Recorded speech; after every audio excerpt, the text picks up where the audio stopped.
Hello বন্ধুরা, স্বাগত আর একটা নতুন ভিডিওতে। তাণ্ডব সিনেমার ফার্স্ট লুক বেরিয়ে গেছে, আপনারা ইতিমধ্যে সকলেই দেখেছেন। আমিও আমার পার্সপেক্টিভ যেটা ছিল এই পোস্টারটা নিয়ে সেটা আমি রেখেছি। তো আজকের এই বিষয়ে একটু আলোচনা করব, কিন্তু ডিফারেন্ট একটা টপিকে। এই যে পোস্টারটা লঞ্চ করা হয়েছে বা ড্রপ করা হয়েছে, এটাকে কেন্দ্র করে বেশ কিছু কোশ্চেন উঠে আসছে সোশ্যাল মিডিয়া। যদি আপনারা ঘেটে দেখেন, দেখবেন নানান পেজ বা নানান জায়গা থেকে কয়েকটা মন্তব্য আমরা পাচ্ছি এই তাণ্ডব সিনেমার পোস্টার নিয়ে, যার মধ্যে উল্লেখযোগ্য হচ্ছে এটা কি সাকিব খান নাকি সালমান খান। মানে অনেকের এটা দেখে মনে হচ্ছে সালমান খানের মতনই লাগছে। তো এখান থেকে উঠে আসছে এটা কি এআই মেড পোস্টার, এখান থেকেও মানুষ কোশ্চেন করছে। তাছাড়া আর একটা জিনিস উঠে আসছে, এটা কি ফ্যানমেড পোস্টার, তার সঙ্গে এটা কি গোস্ট রাইডার দেখছি আমরা, নিকোলাস কেজকে দেখছি নাকি সাকিব খানকে দেখছি। এই কয়েকটা কমন কোশ্চেন আমরা সোশ্যাল মিডিয়া ঘাঁটলে পেয়েই যাব। তো সে বিষয়ে একটু আলোচনা করব, আর মানুষ কেন এই কথাটা বলছে সেটাই আমি একটু এখানে তুলে ধরার চেষ্টা করব। তো তাণ্ডব সিনেমার পোস্টার আপনারা দেখেছেন, রায়ান রাফির ডিরেকশনে আসছে, এসবিএফ, তারপর আলফায়ের, তাদের মানে আগে তুফানও এসেছিল, সেখানে চরকি ছিল, আগে আলোচনা করেছি অলরেডি। তো যাই হোক, তো বেসিক লেভেলে একদম চলে আসি। পোস্টারটা দেখে মানুষ বলছে এটা সালমান খানকেই দেখছি আমরা, সাকিব খানকে না।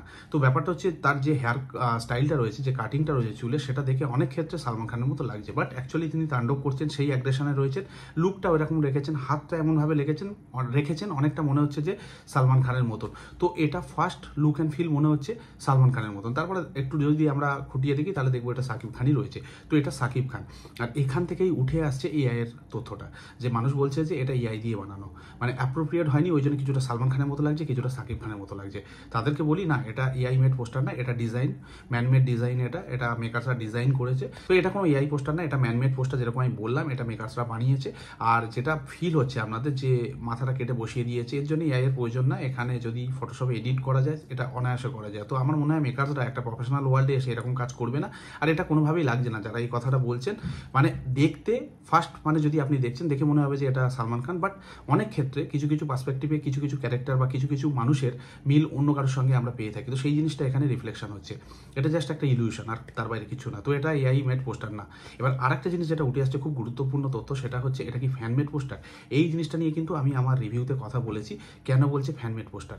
পোস্টারটা সব কিছু ঠিক আছে, দুর্দান্ত একটা পোস্টার হচ্ছে, সাকিব খানকে দারুণ লাগছে, তার অ্যাগ্রেশন, তার যে লুক অ্যান্ড ফিল, তার যে ক্যারেক্টারিস্টিক স্কেচটা করা হয়েছে, খুব ভালো লাগছে। কিন্তু সমস্যা যে জায়গাটা হয়েছে সেটা হচ্ছে মাথার উপরে একটা আগুন জ্বলছে, যে মানে আগুনের একটা, মানে দেখবেন ভালো করে পোস্টারটা, এটা কিন্তু অ্যাকচুয়ালি লজিক্যাল না। ঠিক হাতে আপনি আগুন লাগাতে পারেন, শোল্ডারে আগুন লাগাতে পারেন, জামায় কোনো জায়গায় আগুন লাগছে, তো সেই দিক দিয়ে জিনিসটা লজিক্যাল ফিল হয়। কিন্তু মাথার মধ্যে আগুনটা জ্বলছে, এটা লজিক্যাল ফিল হয় না। তখনই এটা লজিক্যাল লাগবে যখন এটা সুপার ন্যাচারাল কোনো ক্যারেক্টার হবে। তো এখানে super natural character Shakib Khan না, তিনি নর্মাল একজন হিউম্যান বিং। তো সেক্ষেত্রে এই পোস্টারটা ডিজাইনের মিনিং কি, সেটা এখনো পর্যন্ত ক্লিয়ার না।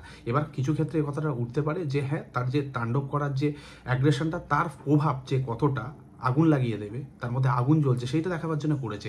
কিন্তু আমার মনে হয় এই জিনিসটা কিন্তু বেসলেস। মানে এটা যদি সেই মিনিং দেওয়া হয়, তো সেক্ষেত্রে এই জিনিসটা যায় না। এই জিনিসটা অনেকে হয়তো কথা তুলছে যে এটা ফ্যানমেড পোস্টারের মতন লাগছে, যে এইরকম একটা মানে মিস্টেক বা এই ধরনের একটা জিনিস রেখেছে মেকার্সরা, কি মিনিংয়ে সেটা বোঝা যাচ্ছে না, সেটা ক্লিয়ার না।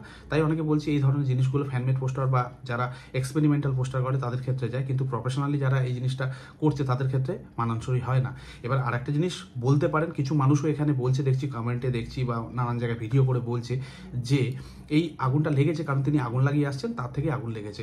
আমি মানলাম তার জামা কাপড় শোল্ডারে সব জায়গায় আগুন লাগলো, কিন্তু আগুন লাগার পরে তার এইরকম লুক কোনো মানুষের হতে পারে না, যে আগুন জ্বলছে তার বডিতে কিন্তু সে একটা অ্যাটিটিউড নিয়ে দাঁড়িয়ে আছে, তাও আবার তার মাথায় আগুন জ্বলছে। তো এই জিনিসটা ঠিক যাচ্ছে না, মানে প্রথম থেকেই আমি আলোচনা করেছি। তো সেই জিনিসটা দেখেই মানুষ বলছে যে এটা ফ্যানমেড পোস্টার।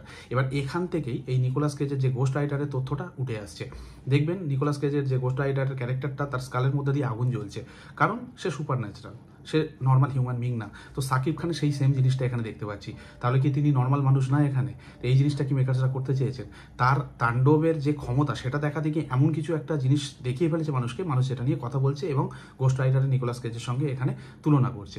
তো এখান থেকে এই তথ্যগুলো উঠে আসছে, তার বাইরে আর কিছু না। এখানে সিমিলারিটি কিছু নেই ওর সঙ্গে, বা মানে নিকোলাস কেজের সঙ্গে এখানে সাকিব খানের কোনো সিমিলারিটি নেই। বাট যে জিনিসটা দেখা যাচ্ছে, যদি আপনারা ইমেজটা একটু ভালো করে দেখেন, দেখবেন সাকিব খানের মাথা থেকে আগুন জ্বলছে, নিকোলাস কেজের পুরো স্কালটা থেকে আগুন জ্বলছে। অর্থাৎ নিকোলাস কেজ এখানে তো তিনি গোস্ট, মানে একজন সুপার ন্যাচারাল ক্যারেক্টার। তো সাকিব খান তো এখানে নিশ্চয়ই এটা না। তাহলে কেন এটা জ্বালানো হয়েছে? লজিক দিয়ে যদি দেখতে হয়, তাছাড়া এমনি ভালো লাগছে। বাট এই কথাগুলো তো উঠে আসছে সোশ্যাল মিডিয়ার মাধ্যমে, সেই জিনিসগুলো দেখলাম এবং আপনাদের সামনে আমার যেটা পার্সপেক্টিভ সেটা রাখলাম। আপনাদের কি মনে হয় অবশ্যই কমেন্ট করে জানাতে পারেন। ভিডিওটা আর বড় করবো না, এই পোস্টারটা নিয়ে বেশ কিছু কথাবার্তা হচ্ছে, তাই আমার মনে হলো এটা একটা ভিডিও বানানো যেতে পারে, আপনাদের সামনে এই জিনিসগুলো, তথ্যগুলো এক্সপ্লেন করা যেতে পারে। তো যাই হোক, সোশ্যাল মিডিয়াতে বিগত কয়েকদিন ধরে এই পোস্টারটা ড্রপ হওয়ার পর থেকে দেখছি এই ধরনের কথাগুলো উঠে আসছে। ইভেন আমি যখন রিভিউ করেছিলাম, আমার ঠিক ওই মাথায় আগুন লাগার ব্যাপারটা হজম হয়নি, বা আমার মানে ঠিক কনভিন্স করতে পারি না আমাকে জিনিসটা। তো সেই দিক দিয়ে আমি আমার যেটা পার্সপেক্টিভ সেটা রেখেছিলাম। তো এখানে এর ভিত্তিতে বেশ কিছু কথা মানুষ বলছে সোশ্যাল মিডিয়াতে, যদি আপনারা ঘেটে দেখেন নানান ভিডিও বা নানান পেজ থেকে এই কথাগুলো উঠে আসছে। তো সেটা নিয়েই আমি এই ভিডিওটা বানালাম। আপনাদের কি মনে হয়, আপনাদের কি মতামত অবশ্যই কমেন্ট করে জানাতে পারেন। ওভারঅল জিনিসটা খুব ভালো লেগেছে, খারাপ লাগছে না। তাণ্ডব করতে এসছে সেই জিনিসটা ফিল করতে পারছি পোস্টারটা থেকে, বাট কিছু জিনিস রয়েছে যেগুলো হয়তো আরও কেয়ার করা যেতে পারতো। আপনাদের কি মনে হয় অবশ্যই কমেন্ট করে জানাতে পারেন। দেখা হচ্ছে পরের ভিডিওতে, ভালো থাকবেন সবাই।